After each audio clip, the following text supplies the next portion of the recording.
Imam Syafi'i mengatakan orang seperti itu adalah al-kadzab, pendusta besar. Bukan sekedar pendusta, tapi pendusta besar. Mengaku mencintai Rasulullah, tapi tidak ada upaya untuk berittiba kepada beliau. Dalam seluruh aspek kehidupan, bukan hanya dalam persoalan-persoalan ibadah. Ya, dalam seluruh aspek kehidupan. Ya, tergantung bagaimana kapasitas seseorang. Dalam persoalan individu, dia wajib untuk mengikuti atau berittiba kepada Rasul dalam persoalan-persoalan yang sifatnya individu. Bagaimana cara beribadah, bagaimana dalam persoalan-persoalan akhlak, ya, bagaimana dalam persoalan dia memimpin keluarga dan seterusnya. Lalu kalau dia adalah seorang yang diberi amanah untuk memimpin satu kelompok masyarakat, maka dia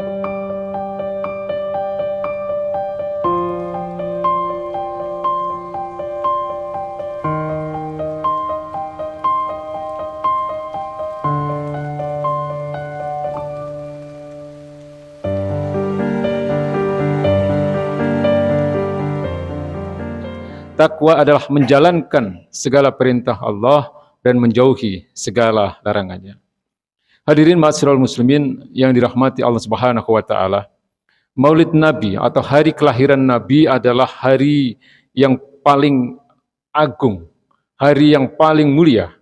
Bahkan para ulama mengatakan kemuliaan hari di mana baginda Nabi besar Muhammad SAW dilahirkan itu adalah hari yang bahkan lebih mulia daripada dua hari raya yang dikenal sebagaimana hari ini kita mengenalnya sebagai dua hari raya yang dimiliki oleh umat Islam, yaitu hari raya Idul Fitri dan hari raya Idul Adha. Kelahiran Nabi adalah satu hari yang sangat bersejarah, satu hari di mana tanpa adanya kelahiran baginda Nabi besar Muhammad SAW, maka tidak ada Islam, tidak ada Al-Quran, tidak ada kemuliaan umat Islam yang tercatat dalam sejarah selama berabad-abad pernah dimiliki oleh umat Islam. Tidak ada hari-hari besar keagamaan yang lain. Maka satu hal yang harus kita pahami bahwa diutusnya baginda Nabi besar Muhammad SAW ke muka bumi ini, ya, di dunia ini adalah satu keberkahan, satu anugerah yang harus kita syukuri dari masa ke masa. Di dalam setiap kehidupan kita, di dalam setiap hembusan nafas kita, jangan pernah berhenti untuk mensyukuri keislaman kita. Jangan pernah berhenti untuk mensyukuri hadirnya baginda Nabi besar Muhammad SAW. Maka sebagai tanda bukti keimanan dan kecintaan kita kepada beliau, ada beberapa hal yang menjadi kewajiban bagi kita. Yang pertama tentu sebagaimana yang telah kita pahami, jangan pernah lupa untuk bersolawat setiap kali nama beliau disebutkan. Sebagaimana yang diperintahkan oleh Allah Subhanahu wa taala, innallaha wa malaikatahu yusholluna 'alan nabi ya ayyuhalladzina amanu shallu 'alaihi wa sallimu taslima. Ya, wahai orang-orang beriman, berselawatlah kalian, ya, karena sesungguhnya Allah pun berselawat untuk beliau, para malaikat pun berselawat untuk beliau. Maka kalian orang-orang beriman senantiasa berselawatlah setiap kali namanya disebutkan sebagai penghormatan dan sebagai salam penghormatan kepada beliau. Hadirin ma'asyiral muslimin yang dirahmati Allah Subhanahu wa taala.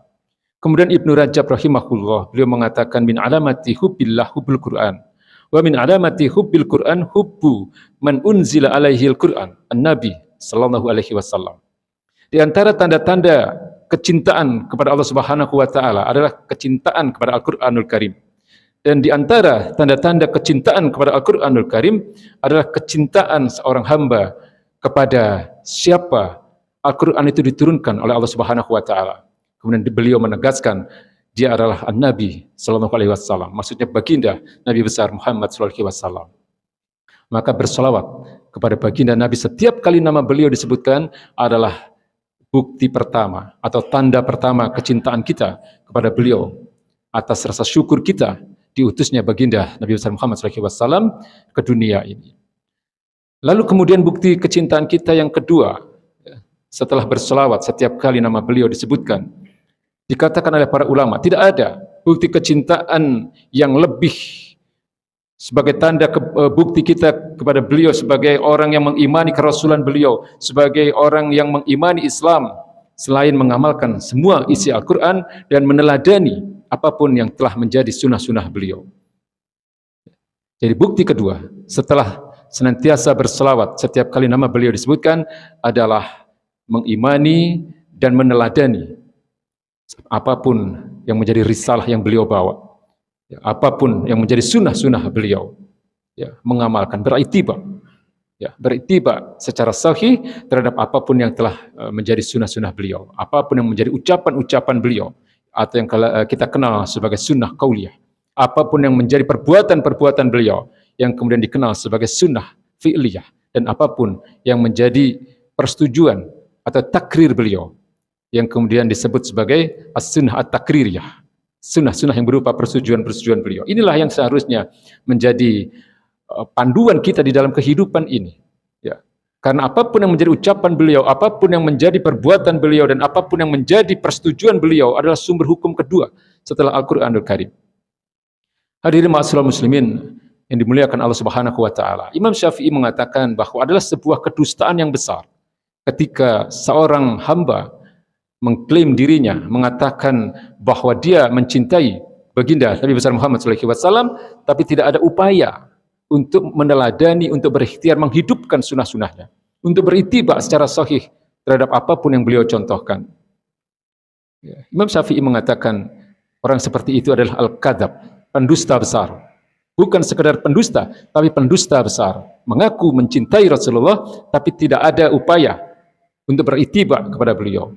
Dalam seluruh aspek kehidupan, bukan hanya dalam persoalan-persoalan ibadah. Ya, dalam seluruh aspek kehidupan.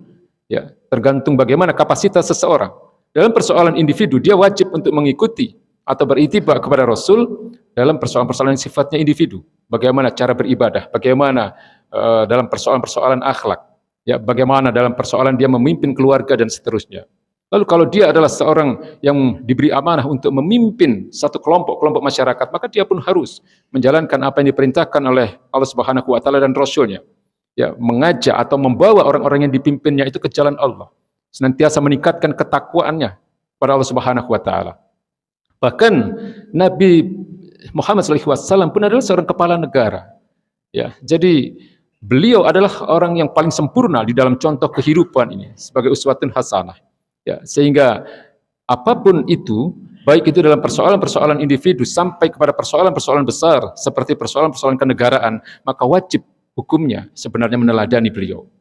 Ya, 13 tahun beliau di Mekah, beliau senantiasa berdakwah untuk meningkatkan keimanan manusia kepada Allah Subhanahu wa taala. Ya.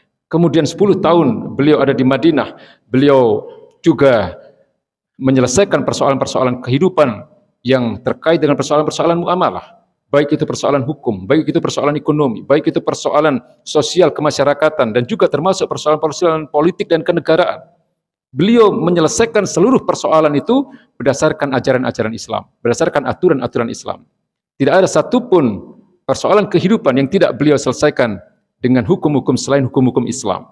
Maka inilah yang seharusnya menjadi panduan kita dalam kehidupan ini. Maka ketika kemudian umat manusia atau umat Islam ini berpegang kepada apa yang menjadi sunnah-sunnah Rasulullah SAW, maka baginda Nabi menjanjikan, Inna Allah yarfa'u bihadzal kitabi aqwaman wa yadda'u bihi akharin. Sesungguhnya Allah akan meninggikan derajat suatu kaum ketika kaum itu berpegang kepada Al-Quran. Ketika kaum itu berpegang kepada aturan-aturan Al-Quranul Karim dalam seluruh aspek kehidupan. Sebagaimana di dalam banyak firman Allah Subhanahu wa taala. Allah katakan wa anikum bainahum bima anzalallah wa la tattabi ahwa'ahum wahdharun an yaftinuka an ba'di ma anzalallahu ilaika. Hendaklah kalian mengatur kehidupan kalian dengan hukum-hukum yang telah diturunkan oleh Allah Subhanahu wa taala. Wa la tattabi ahwa'ahum, jangan engkau ikuti hawa nafsu mereka. Wahdharhum an yaftinuka an ba'di ma anzalallahu ilaika. Ya, karena mereka akan berupaya untuk menggelincirkan kalian agar kalian tidak mengimani sebagian dari isi kitab ini. Ini peringatan dari Allah Subhanahu wa taala. Dan di dalam ayat-ayat yang lain banyak sekali Allah perintahkan kepada kita, kepada nabinya, untuk menyelesaikan seluruh persoalan-persoalan kehidupan ini dengan apa yang telah menjadi hukum-hukum Allah Subhanahu wa taala. Jadi sekali lagi bahwa peringatan Maulid Nabi itu harus dikembalikan kepada esensinya, ya, bahwa kelahiran baginda Nabi adalah satu hari yang paling bersejarah, yang paling besar, ya, di dalam sejarah kehidupan manusia, karena beliau adalah orang yang diutus oleh Allah Subhanahu wa taala membawa risalah Islam, membawa risalah yang akan menyelamatkan manusia dalam seluruh kehidupan mereka, baik dalam kehidupan di dunia maupun di akhirat kelak. Barakallahu wa lakum fil Qur'anil azim wa nafa'ani wa iyyakum bima fihi minal ayati wa dzikril hakim. Innahu ta'ala jawadun karim, raufur rahim fastaghfiruhu innahu huwal ghafurur rahim. Sebagai khutbah kedua ini, sebagai penutup dari rangkaian khutbah dalam salat Jumat kita kali ini, saya ingin menyampaikan satu hadis sahih yang disampaikan oleh baginda Nabi kepada para sahabatnya, dan kepada kita tentunya seluruh umat Islam pun harus berpegang kepada ini. Baginda Nabi mengatakan, fa'alaikum bisunnati. Ya, wajib bagi kalian untuk mengikuti sunnah-sunnahku. Lalu kemudian baginda Nabi tidak berhenti di situ. Baginda Nabi mengatakan, wa alaikum bisunnati al-khulafa ar-rasyidin al-mahdiyina min ba'di. Dan wajib pula bagi kalian untuk mengikuti sunnahnya khalifah-khalifah yang lurus. Ya, para sahabat-sahabat beliau yang menggantikan tugas-tugas kenabian yang kita kenal dengan khulafa ar-rasyidin. Abu Bakar As-Siddiq, Umar bin Khattab, Utsman bin Affan, dan Ali bin Abi Thalib radhiyallahu anhum. Sunnah-sunnah mereka pun menjadi sumber hukum ketiga setelah Al-Quran dan sunnah-sunnah baginda Nabi besar Muhammad SAW. Dan wajib bagi kita hukumnya untuk mengikuti sunnah-sunnah mereka. Bahkan kemudian baginda Nabi mengakhiri hadis ini dengan satu kalimat yang luar biasa. Baginda Nabi mengatakan, wa'addu alaiha bin nawajid. Dan gigitlah sunnah-sunnahku dan sunnah para sahabatku tadi bin nawajid, dengan gigi geraham. Artinya, Nabi mengingatkan kita agar kita tidak lepas dari sunnah-sunnah beliau dan sunnah-sunnah para sahabatnya. Maka kalau hari ini kita berada dalam keterpurukan, sesungguhnya adalah karena kita lepas dari sunnah-sunnah beliau dan sunnah-sunnahnya para sahabat. Semoga Allah Subhanahu wa Ta'ala memberikan pertolongannya, memberikan hidayahnya kepada kita, sehingga Allah pun akan meninggikan kembali derajat umat terbaik ini.